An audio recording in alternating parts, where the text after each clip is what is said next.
Welcome back, race fans, to another episode of Off the Track where you get the dirt. I'm Levi Godsey, and we are here at Blue Chip Technologies Racing Engines. We are a high-performance race engine shop located right here in Heltonville, Indiana.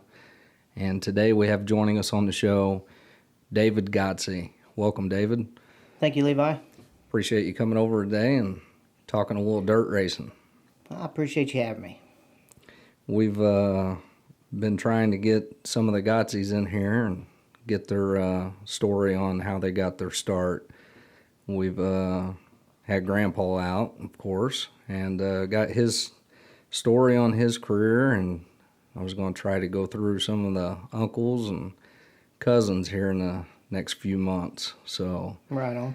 we've most of us know how you got your start, and there's probably a lot of people out there that have seen you racing in the late model division, but didn't really realize how far back you got your start as a kid, starting out in karts. Right. So take us a trip down memory lane. Well,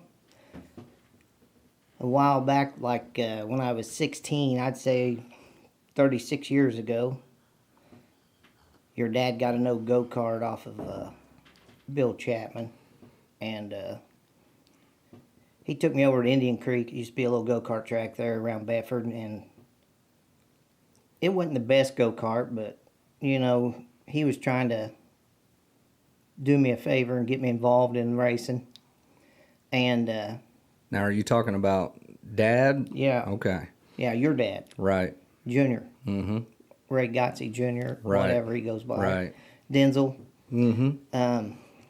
But yeah, we put it together. It was a dinosaur, Mm-hmm. but So do you think it was one of Dusty's old karts? I'm sure it was Okay. something Dusty didn't like no more. He got too He was big. throwing it out and going with something new. Right? Yeah. I mean, he's kind of like that. He likes better stuff. Mm-hmm.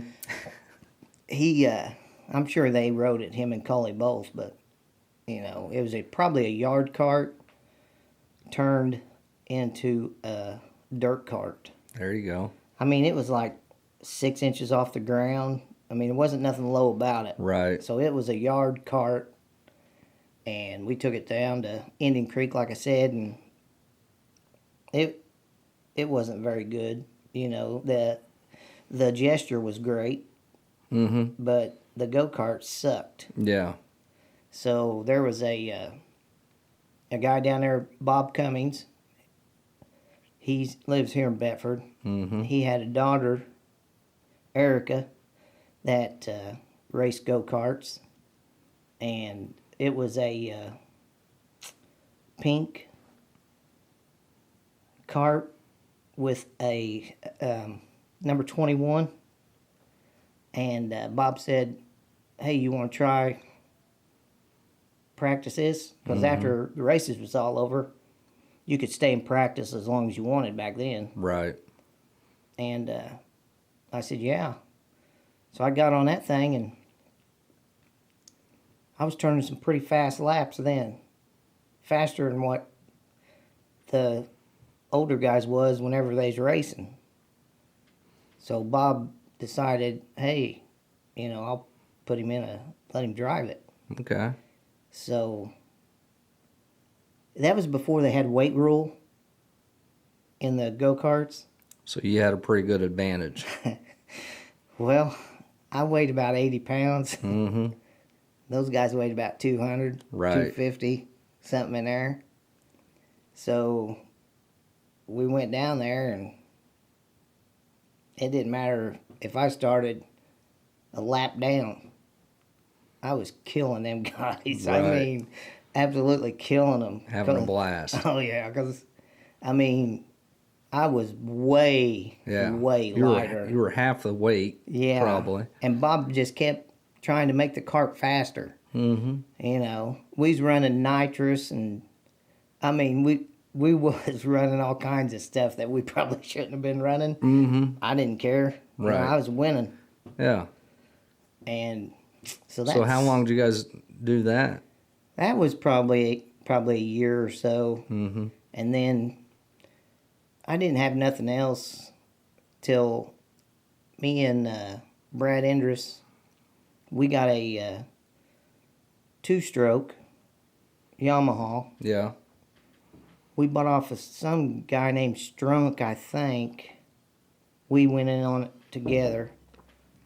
And then we got a Yamaha motor 2-cycle off of Terry Cummings because he was racing them then, Right. him and Bub. Yeah. And so we tried that for a little bit. We ran number 21 because that's how old we was whenever we got it. Okay. And man, those things. And you and Brad went to school together. Yeah. So you guys were buddies for a long time. Yeah, me and Brad have been friends for a long time. Mm-hmm. And those things are fast. Yeah. I mean, those little 2-strokes, I mean, you get them fired up and you're like, Yeah, you get one running good, they're quick. They are fast. So that's, then after that, your dad was starting to build a bomber, and I don't know what happened. He didn't have the money to finish it, or I don't know really what happened. Right. Him and another guy, Tim Fulford, Mm-hmm. I remember Tim. they were in that together, I think, and me and Brad traded our go-kart and our homemade enclosed trailer that we made out of plywood Yeah. for a rolling car with a roll cage in it. And we put that thing together. We had no idea what we was doing. Mm-hmm. I mean, no idea. And we thought, if we put a Holly carburetor on anything, it was going to be fast. I mean, this was going to be a rocket ship. Right. We found a Holly. It's putting on the motor, a 350 stock 350, and we went up to Bloomington. First night out, we finally got it put together. We didn't have the rear end locked, so we single tracking that baby. And I'm telling you, I borrowed some tires and wheels off of Mike Ragsdale. Mm-hmm. He was a Bedford City cop Yep. that owned a race car here in Bedford. And he put some tires and wheels on my car. I feel like his cars used to be white and orange. Is that right? Yeah. I can't remember the Number number. 15, wasn't it? 15 or 18. I'm not sure. I definitely remember the color schemes. Yeah. Maybe I can't remember. I feel like they ran the street 15. stocks. I'm Was almost it 15? positive it was 15. Okay. Probably. But then I went out there and run second in the feature. Yeah. First night out with a single track. I mean, I shouldn't even been racing, you know what I mean? Mm-hmm. It's hard telling how unsafe that car was. Right. But then we started rolling from there. So from there, you guys decided to start hitting other tracks, I'm assuming. Yeah, we got a little smarter about the bomber division. Mm-hmm. We got our rear end locked. Right. We talked to a few people. Mm-hmm. That helped out. Right. And we started, I mean, we didn't have the equipment then we were having fun is what we was doing. Right. I'd race it one night, Brad race it. Yeah. We just switched back and forth. Mm-hmm. We was just beating the time out of that car, we didn't Yeah. we didn't really care, you know what I mean? Right. We were just having fun. But that I went through about 3 cars in 1 year. Brad had enough. He said, I can't do this no more. Wore him out. Yeah, so me and him split ways, and he started helping your dad. Yep. And I went on my own. Well, I was trying to stay in the points at Bloomington, and it was funny. I think your dad was leading the points. I was second, and Jay Deckard was third. Okay. Going into the last night. Okay, this is my third car. I pulled it out of the weeds at Mike Davis's house, the Snap-on dealer, Mike Davis. Yes. Okay, it was an old junk Monte Carlo, Mm-hmm.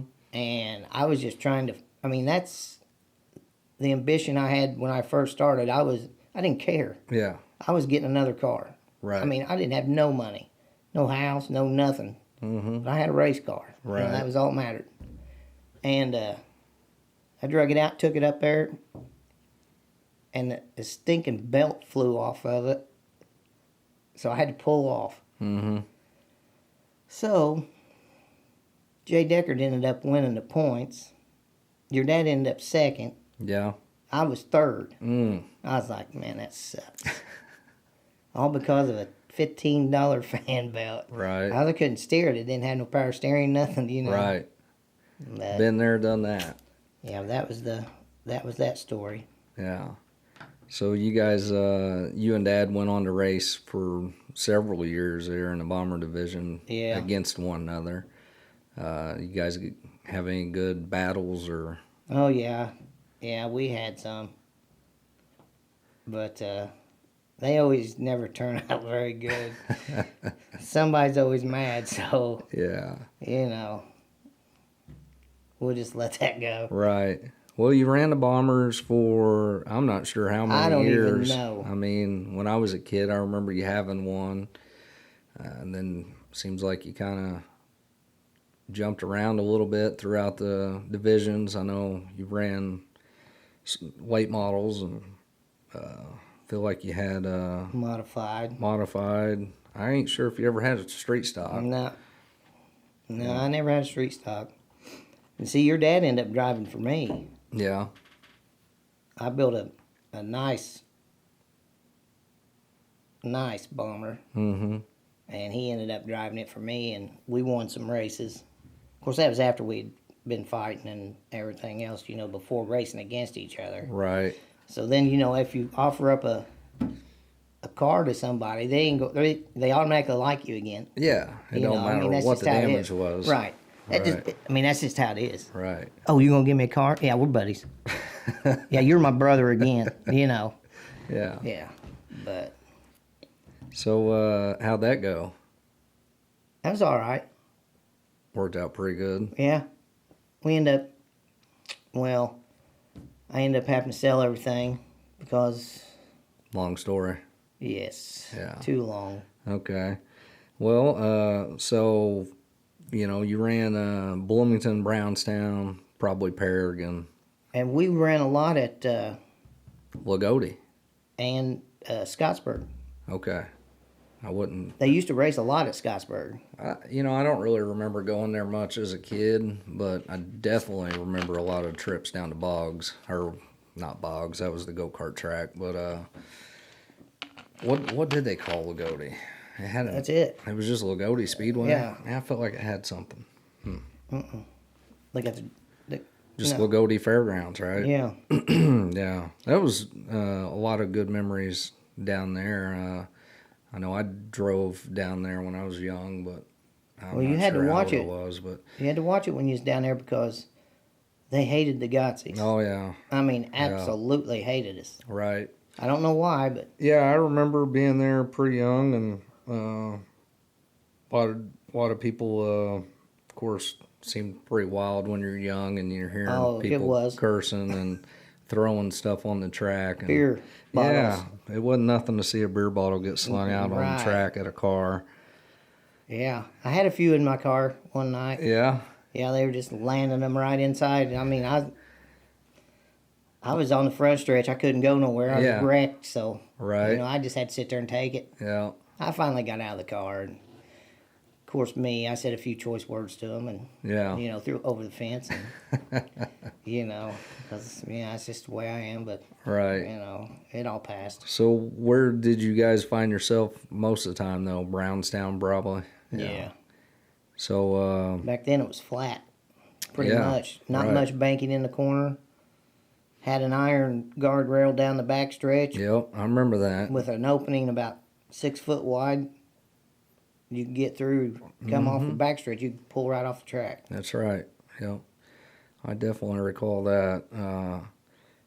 Because when I was younger, we used to all pit down by the scale house. Yeah. And You know, that you could always see the guys that were having trouble try to get off the track right there, or come in, change a tire, and try to enter the track there. Yeah, that was the best thing to do. Right. 'Cause they couldn't stop you at the pit lane. Yeah, there wasn't No. nothing nobody was going to be able to do. No race receivers, you know, unless they climb out there on the track and stop you. Right. Wasn't much they could do. That was the way it was. Yeah.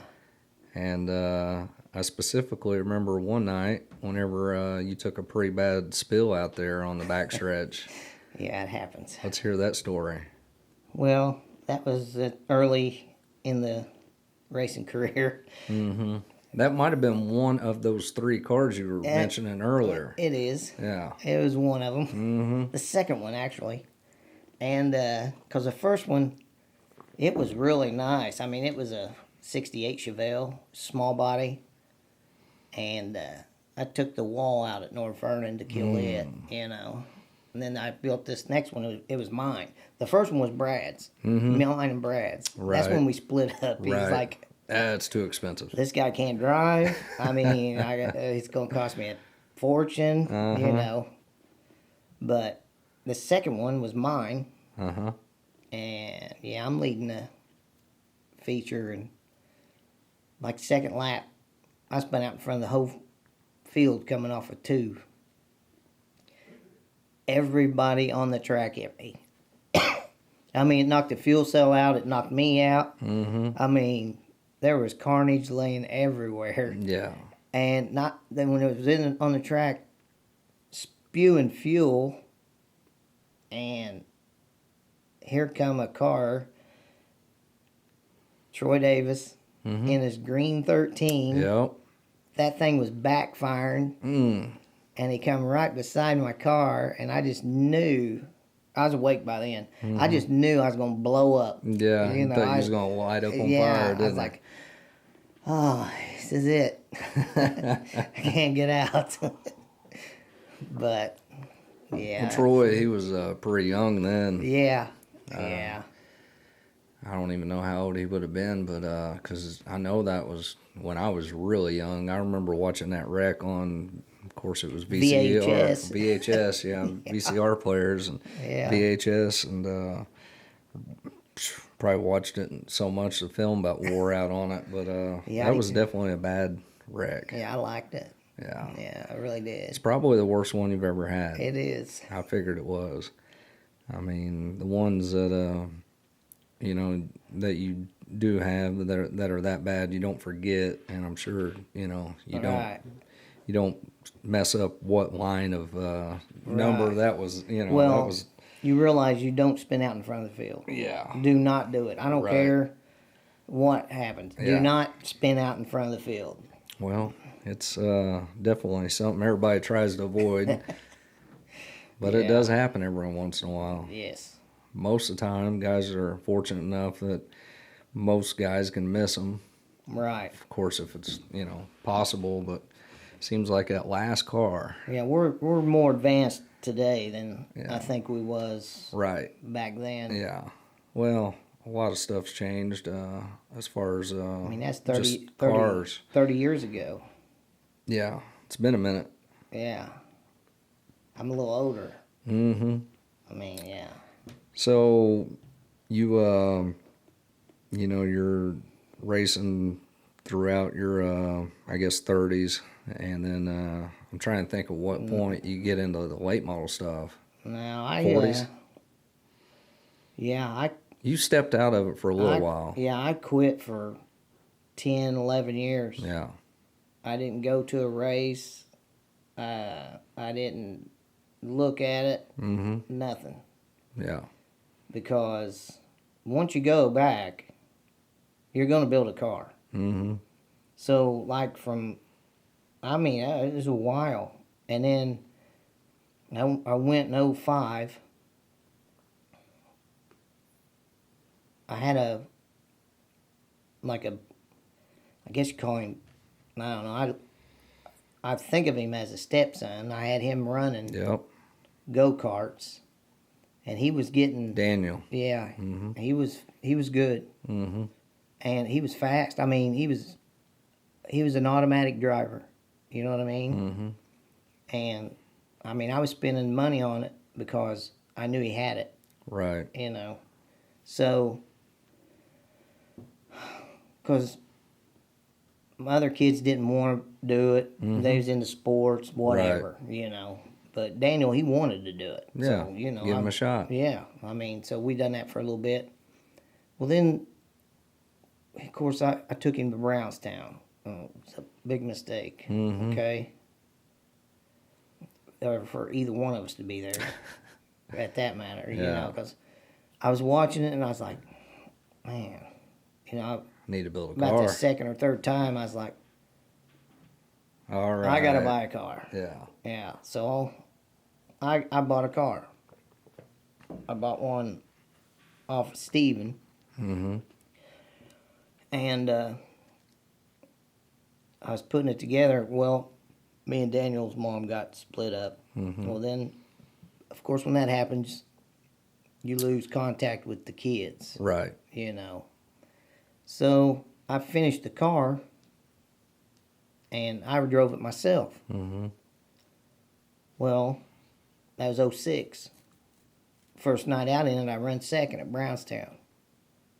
But it was steering a lot different. Now we got quick steers. Before, you go in the corner, you have to turn it like 15 times. Yeah. You know what I mean? He's like, I mean, you wore yourself out steering the car. Right. And now I go in the corner and I'm like, oh man, this is nice. This thing really drives good. Yeah. So I won a few races in 06 and keeping my promise, I got a hold of Daniel and picked him up and took him to Salem and let him drive my car. Nice. I would let him race, but I was afraid I'd get in trouble, you know, if something happened to him. Yeah, exactly. I mean, I was going to let him race. And my wife then was like, no. Probably not a good idea. Right. If he gets hurt, well, you know. you never know what's going to happen. But I put him out there in it.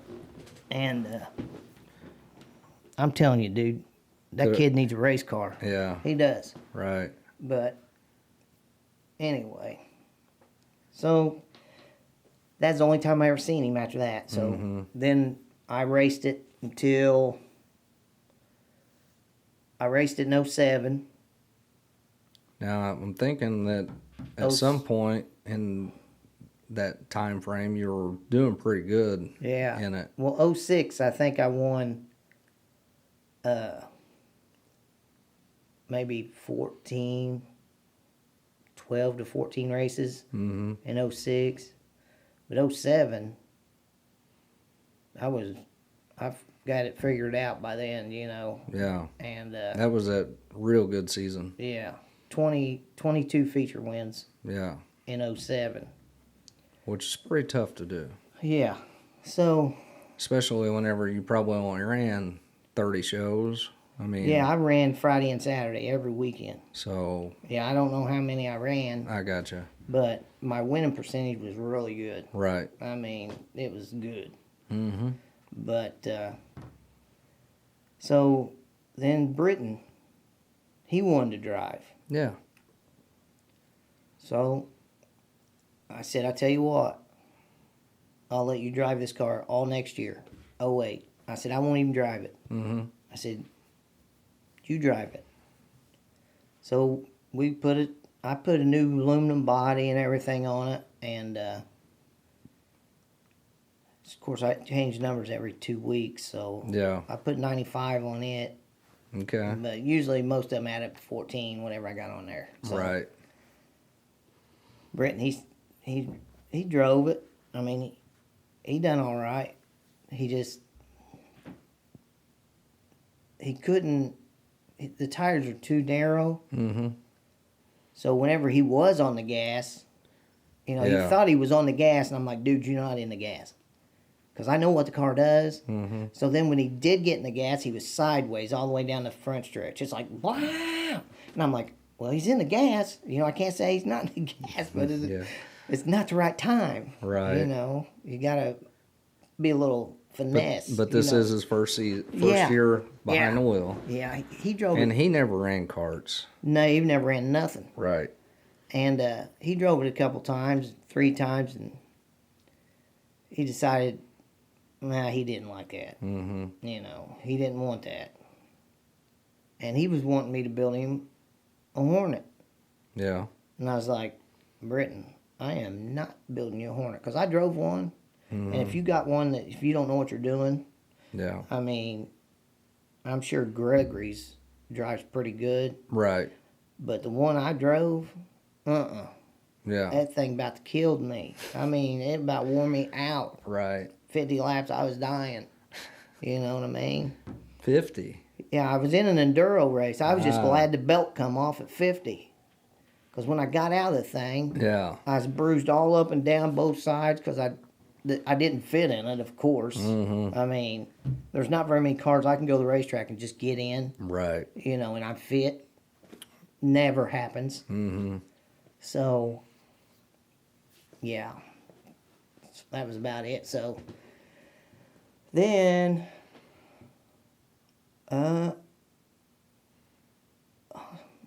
trying to think when I had that mod. No, I had that mod before then Okay. in 06. I don't know. I'm too old to remember everything, but Yeah. I had that mod before that, but it just wasn't working out. So once the bomber wasn't working out for Britain, what happened there? You guys decide to... Well, there was a guy wanting me to drive his car, his late model. So I sold all my stuff Mm-hmm. and bought a motor and put a motor in it. Yeah. Well, it blew up the first night. I went all the way to Florence, and I don't know what happened, but threw a rod through the oil pan. Mm-hmm. So I had to get it fixed. So I ran for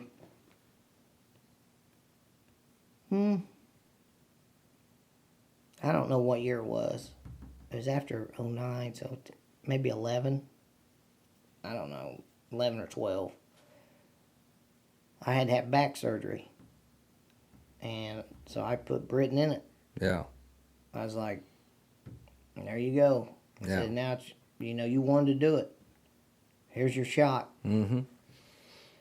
So we get over to Brownstown, and it's like, I can't remember who all he had around him, but he drew the pole. Mm-hmm. He was like, hey, Dad. I said, no. You're starting on the front row. Yeah. I said, you either get the gas or get run over. Mm-hmm. Which, he wasn't very aggressive at first. Yeah. But he drove it better than he did the bomber. Right. He was smooth. Yeah, he was a lot better than he was in the bomber. Well, then I helped him for a year. Let him drive my car. I bought him tires. All that kind of stuff. Yeah. And then he bought the car. Well, then I got another one. So now we're both out there. And then he had better equipment than I did. Yeah. So now he's outrunning you. Yeah. Which, You can blame it on the equipment. right. That's what I was blaming it on. That's the good thing to do. I mean, Yeah. Dad used to do that with me. Right. I thought, well, he's got better equipment than I got. So, but, yeah, he runs really good in it now. Yeah. So. Well, he's still enjoying it, and Right. had you guys not worked it out like you did then, he might not have ever even got behind the wheel. Right. Period. But so you've kind of been running the crate series for a little while there, and then I guess it was late last year, maybe you decided. Early last Was it year. early last season? Yeah, I sold my Yeah. car, Mm-hmm. my trailer, and everything. Bought a house. Sold completely out. Sometimes you got to do that to, buy a house or, Yeah. something like that. Right. You just got to get rid of your stuff. I mean, Right. it depends on what you want in life. Yep. It happens. Yeah. So over the off season, what have you been working on? Well, as soon as I sold my Rocket, I bought another car. but I let it set all last summer. I bought a pure stock, and I just let it sit. Mm-hmm. I mean, it sat outside in some guy's field for a year, basically. There you go. And I went and got it. And over the winter, I've been putting it together. Yeah. Pure stock. That way, I can go back to running, and having fun instead of spending $3 million in shocks. And, Right. It's just ridiculous what that class has gotten into. But Yeah. That's what a lot of guys say. It was supposed to have started out, to be better for the guy with a budget. And then it kind of just quickly escalated. It's switched. Is Coca-Cola sponsoring you this year? Yeah, that's why I keep turning it. We noticed you keep that label facing the camera. Right. Well, I mean, I got to get it in there. I got to get plugs. I'm probably not getting as much as Joey Logano and Bubba Wallace and, them guys, but, Yeah. I'm getting something. That's all that matters. So you decided to get away from the crate division. Now it's time to go back to having fun in the pure stocks. I always want to call them bombers. Right. In my heart, that's what they are. Yeah, that's what they always was. I mean, that's what we always called them. Right. So what would you have to say going into this next racing season now that it's almost over? Yeah, now that it's, July? It's almost May. Yeah. Here we are. I think today's April. Fool's Day. Whatever. It's getting late in April, so we're going into May. Today's the 24th, I think. Where are you planning on running that car this season? I'm gonna go over Brownstown some and North Vernon, and I think I'm gonna go back to Little Salem. Yeah. Run some races. There you go. I love that place. Yeah, it's a nice little track. I mean, when I was racing before in 06, you go over there on a Friday night, and it was like you was on vacation compared to Saturday. Mm-hmm. Saturday, you had to put your business pants on. Yeah. Friday, you could wear your swimsuit. Yeah. It's like it's just the atmosphere Yeah. is so more relaxed at Salem than it is at Brownstown. Because everybody wants to win at Brownstown. Mm-hmm. I mean, everybody wants to win Salem too, but, Yeah. they ain't like they are at Brownstown. It's just different. But, yeah, I'm going to try to go to some races. That I may go to that race up Plymouth, Indiana. Me and Leroy Hobbs. Yeah. Me and him's going to go up there, run for that 11 grand. There you go. $11,105 to the winner. That's a nice payout. Yes, it is. I mean, If I win that, I'll build me another car. I'm not sure how far of a drive it is, but it's definitely an exciting trip to make, I'm sure. Yeah. If I win that, I can just build another car. Right. I mean, it's just that easy. There you go. Because I got another one sitting at the house. Yeah. Yeah. This time I went ahead and bought spares. Yeah. You're already getting ahead of it. Right. You remembered what happened back 30 years ago. Right. So. Yeah. I mean, I don't plan on doing anything, but, you never know. Hopefully you don't go through 3 cars this season. Right. I mean, especially when it's only going to be 2 weeks long. Yeah, I was going to say, I mean, going into May here, I mean, if you go through 3 cars in 2 weeks, you're going to be hurting. Right. Because, 2 weeks, race season's over. Yeah, you'd still be sore. Right. I mean, I don't know what to do. So out of, all the racetracks that you've raced on, what would you say is your favorite track to go to? It sounds like you're saying Salem is what I'm leading towards here. Salem is my favorite track. Is it? It is. It's a shame they don't get more spectators in the stands. Yeah. And more cars, but I think with time they will, because they've done a real good job down there. Yeah. And last season, I know, man, they had a heck of a storm. I remember that flood. It caused them all kinds of work. And then all the rain we got every weekend every track was canceling. Oh, yeah. And they were still getting shows in. And it wasn't caused the coronavirus either. Right. Yeah. Coronavirus has pretty well got the victory all season so far. Right. I mean, they've won every race. Every race. Hopefully. I mean, I was a little confused when all that come out. I mean, if you tell me that somebody's got the coronavirus, I'm thinking, well, maybe he just needs to quit drinking. Yeah. You know. Lay the beer down. Right. I mean, it's coronavirus. Right. Have you noticed how many Corona advertisements there are right now? I don't know. I haven't. I mean, I watched TV the other night. And I my was like, TV's my got a goodness. virus right now. I was like, look at this. Every other ad on, Right. was about Corona beer. I was like, good luck. Right. Not sure who liked that stuff anyways, but. Right. So who do you got helping you on the car this year? You mean sponsor wise, or who's helping me, like laying Physically, hands? who's helping you on the car? Well, I'd have to say me. Yeah. I've done everything to the car myself, Yeah. and I think I'm gonna have a little help maybe at the races. I mean, my wife helps me, but I think Landon Cummings is gonna go with me a little bit. Yeah. Yeah, he's got a Cutlass drag car. Yeah. I think it's white. Yeah, and I don't know. We may put them out there side by side and see who's got the juice. There you go. Now, are we talking on the dirt? We'd have to because I know I ain't gonna do it on asphalt. Yeah, I'd say he's got an advantage of it. Right.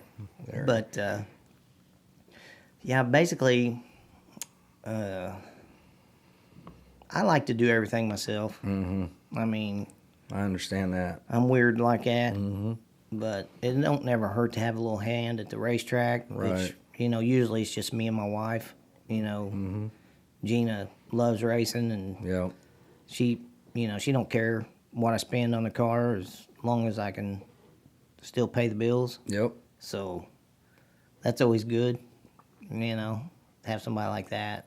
But Yeah, you're fortunate that you found her because she's a good woman. Yeah. That's for sure. yeah, I mean, she is from Kentucky. I had to go out of state to get her, but Right. I mean, it was kind of like It was a little bit of a trip. yeah. I mean, it was like an order, a bride order. Right.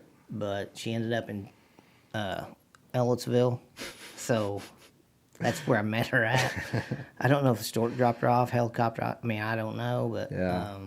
yeah, I picked her up one day, and it was on my birthday. We went out, and Speaking of helicopters, how was your flight in? it wasn't bad. Yeah. I mean, What was weird was when the chopper landed out here in the front. right? Nobody knew who it was. We didn't know who it was coming in. Right, And, Bryce, my partner Right. in business, was like, why is he ducking? right. Why is he ducking? Well, I thought it was a smaller chopper than it was. Yeah. So I didn't want. I always see on the movies everybody ducks when they roll out the thing. Just assumed you needed to do that. Right. I mean, I almost crawled. because we were discussing how, a Godsey should never have to duck getting out of Right. a chopper. Well, I thought I was going to hit by the back one that going this I way. see. Right. When Not that one. Yeah, it was when This he was one. taking off. Yeah. Right. I was like, man, I'm that close to that. He's like, hang on, let me duck. But, yeah. Well, how about all the years of racing and pure stocks or late models? Who would you say was your favorite competitor? As far as, someone you really enjoyed racing against, would it be a brother or... I know you ran Steven a lot, you ran Dad a lot, you guys all ran door to door many a nights, but over all those years, I didn't know if you had anybody you really enjoyed running against. I don't know. Tough question, huh? Yeah. Only people I love running against is people that, Run you clean. yeah. I mean, why tear your cars up? It costs you more money, slows you down. I mean, Yeah. just drive. You know, Mm-hmm. I'm not out there to run into nobody. Right. Hopefully, that's what the logic is this year. Yeah. If we ever get going. Well, I think it's coming. It just might be another month or two. Hopefully sooner. But Right. there's been talk of a track in Texas opening up, and then Yeah. I've heard some different guys acting like they're going to go do some testing, I think next Friday at a track. I'm not going to mention who or where right now because I'm not sure if it's supposed to be talked about, but Right. which we'll see what happens, I guess. But hopefully, there's one thing about it. Shouldn't be a whole lot of drivers complaining about not having enough time to get their car ready for this year. Right. I mean, yeah. I mean, mine's not done. Mine isn't done right now. I know last Saturday I stopped by, looked at it over at the shop, and thought it was looking really good.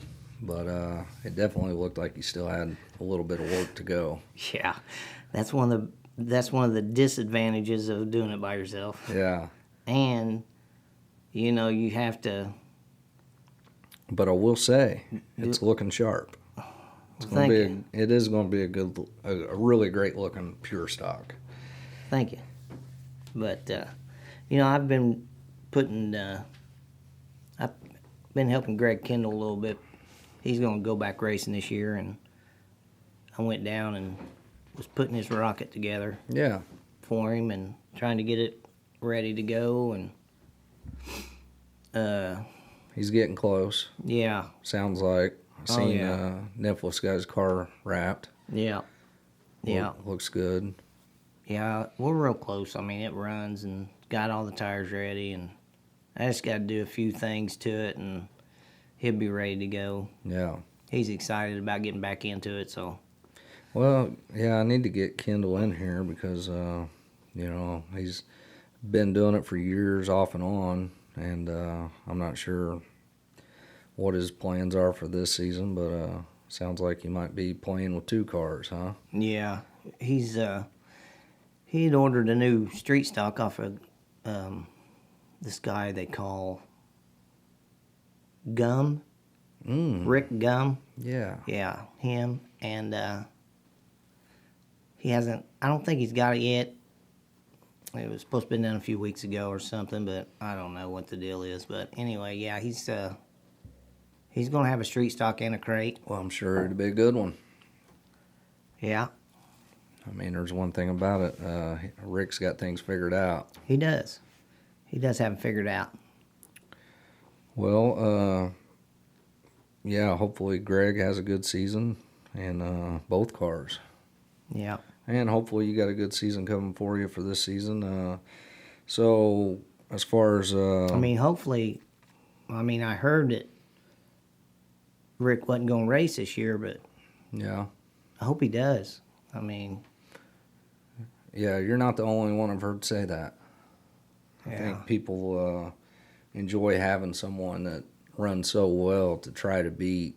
Right. And he's definitely been dominating exactly for a while, and I think people will be upset if he's not out there. Yeah. Yeah. It's always nice to have someone to shoot for. Yeah. Right. Yeah. Chase down and try to,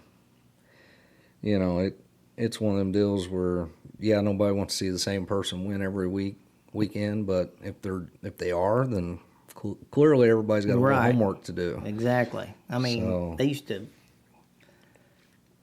I won 12. You used to be that guy. Yeah. Right. I used to be that guy. Right. At one time, but. Well, never know. Maybe this will be the season. It's just going to be short-lived. You might not get no 22 nights in this season. Right. Because you're going to be lucky if you can go 10. Right. Even the guys that I'm friends with now that I raced against back then, he said that he tried to wreck me one night and he missed. Yeah. Yeah. I was like, well, thanks, Rick. Yeah. Rick Voiles, he said, I tried to wreck you. He said, I missed. Yeah. I said, well, thanks. I end up driving his car. Yeah. And me and Rick's pretty good buddies, but yeah, I don't think he liked me at the start. There you have that. Yeah. I go over and look at his car, and he's got a baseball bat wedged in the roll cage, and I'm like, Easy. I mean, the guy's like, Yeah, it might just be a check tire pressure. well, I Tire don't know thumper. what it was. I was like, daggone, son. I said, you're 6 times the size as I am. What do you Yeah. need that for? I might go play baseball or something, he said. I'm like, oh, Right. yeah, okay. Well, yeah, it's definitely one of them deals where hopefully it's just for checking tire pressure. Right. Right. I'd hate to be hit with that thing by him. Well, you never know. He might, have a bad night, just sit in the infield and play ball. Right, he might. I didn't see no mitten ball in there, but Right. whatever. Well, maybe somebody else has got the ball. Maybe somebody in the grandstands, his wife, Amelia, going to throw the ball out. Right. Now, they can Now play it's all catch. making sense. Yeah, I didn't think about that. Well, what about sponsors for this season? Do you guys, I don't know who all you got on the car, but I know, you're going to be running our engine, but Right. Yeah, I got you guys blue chip racing engines. Of course, me and Joe. Joe's going to run one, and Jared Bailey's got one. Hopefully, we'll all do good. yeah. And of course, a Coca-Cola Yeah. and J&K Underground, and trying to think.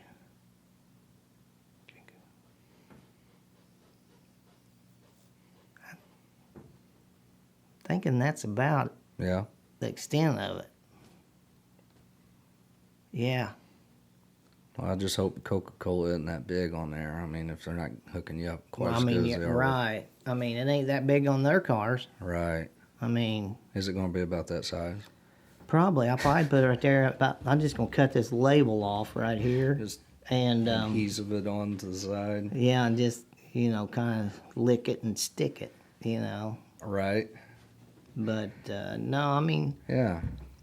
it's always good to have a bunch of sponsors, but, Sometimes it's easy to not have a bunch. right. It's a lot of work getting sponsors. It is. I mean, people don't realize how much time and patience it takes to. Yeah, it does. It's a almost like a whole nother off-season job, Yeah. really. Some guys are fortunate enough that they carry on for years and years, but Yeah, I mean, some you got to get out there and fight for them, and right. it just ain't worth it. Sometimes you're better off Right. just picking up that overtime and taking care of it. Yeah.